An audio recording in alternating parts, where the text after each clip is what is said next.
Welcome back to my YouTube channel. I am the modern Dodo. You're here in the Dodo's nest, and you're here at the perfect time because Arsenal just completed a 3-1 victory over Tottenham with a lowercase t in the North London Derby. And I gotta say, it was an absolutely phenomenal weekend for me. I was a little bit under the weather with allergies, but that didn't stop me from enjoying a Michigan State overtime victory, an Arsenal victory against Tottenham, unfortunately, but I've been a Lions fan so long. An epic Lions loss with the longest field goal in NFL history, sealing the deal. And then I capped off my Sunday evening with my guy Matthew Stafford defeating the Tampa Bay Buccaneers. My new hometown team, if you will, now that I'm here in Tampa. If the Buccaneers are going to lose, there's nobody I'd rather them lose to than Matthew Stafford. And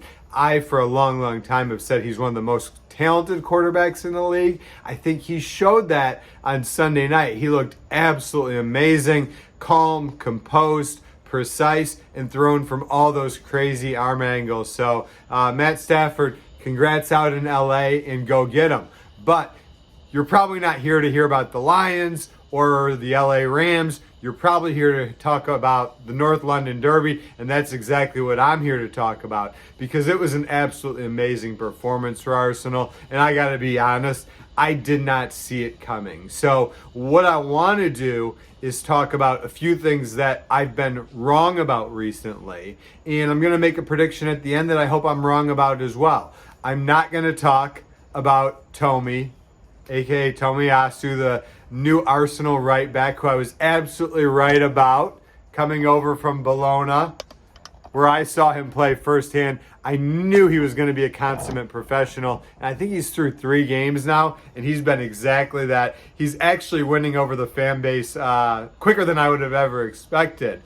But I said I wasn't going to say I told you so, right? So let's move on from Tommy and let's go to the summer transfer, or the summer transfer that I was most mistaken about, and that's Aaron Ramsdale. I got to admit, I was dead wrong about this signing. When you look at where some of the holes exist in Arsenal's setup, specifically in that defensive central midfield area, I really would have thought that if Arsenal was going to invest $30 million, it wouldn't be in a backup goalkeeper. It would be in that defensive central midfield to add depth. And little did I know when I was making that analysis or having those thoughts, I didn't know that they were investing $30 million in a new starting keeper. I thought it was to back up Bernd Leno. But Ramsdale, fair play to him, has come in, taken the reins faster than I think any of us could have imagined, and absolutely run with it. And it's amazing the confidence. It seems like he's really communicating well with the defense, but there's a certain confidence and conviction that, let's call it the back 5 with Ramsdale, 4 defense plus Ramsdale. They're playing with a different level of precision and conviction. That's really the word that takes it away. There was one play this past weekend where Tommy was able to get a clearance, and Ramsdale got up and they were high-fiving as passionately as Arteta was celebrating goals on the sidelines. You could tell that there was really a solidarity between 2 players that haven't been teammates for very long, and I think that's where Ramsdale deserves a lot of the credit. And it's interesting to think about whether or not Arsenal knew that about him, whether they anticipated him. It really seems like his greatest skill, maybe his ability to be a great teammate and be a leader. So first and foremost, Aaron Ramsdale, I was wrong. My apologies. Keep up the great work.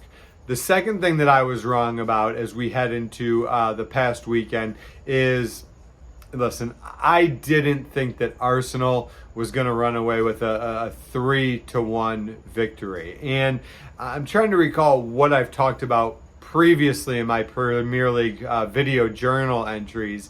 And, I think there was a time a couple weeks back where I was pretty critical of the young gunners.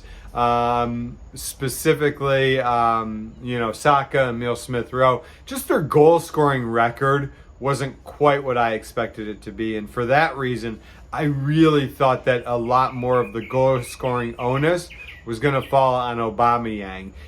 If you would have told me that we would beat Tottenham 3-1 in the North London Derby, I would have assumed that Aubameyang would have scored at least 2 of those goals, perhaps all 3. So, Saka, Emile Smith-Rowe, you've proven me wrong, but it's for 1 weekend only. I'd love nothing more for you to continue to prove me wrong.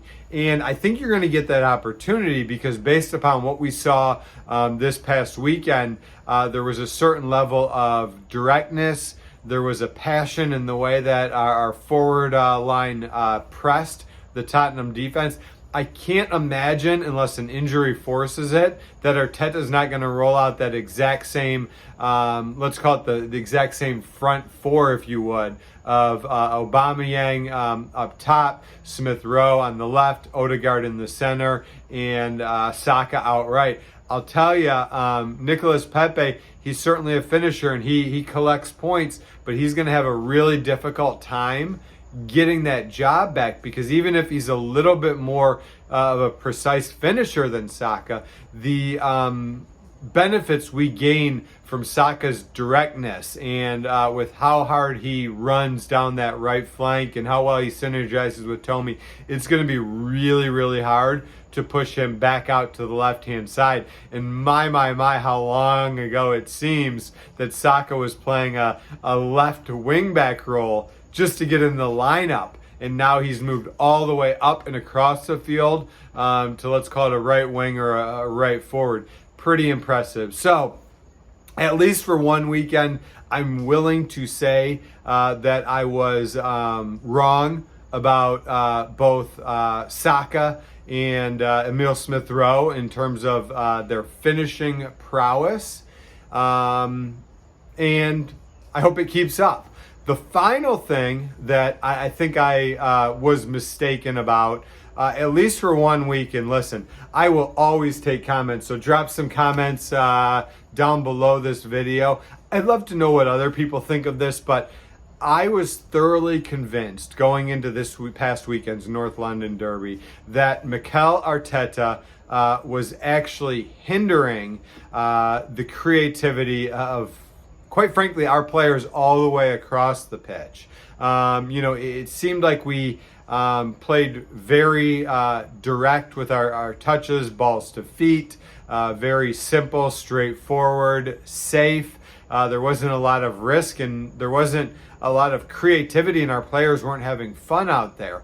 All of a sudden, and I don't know where it came from, I don't know how to explain it, I just know that it surprised me.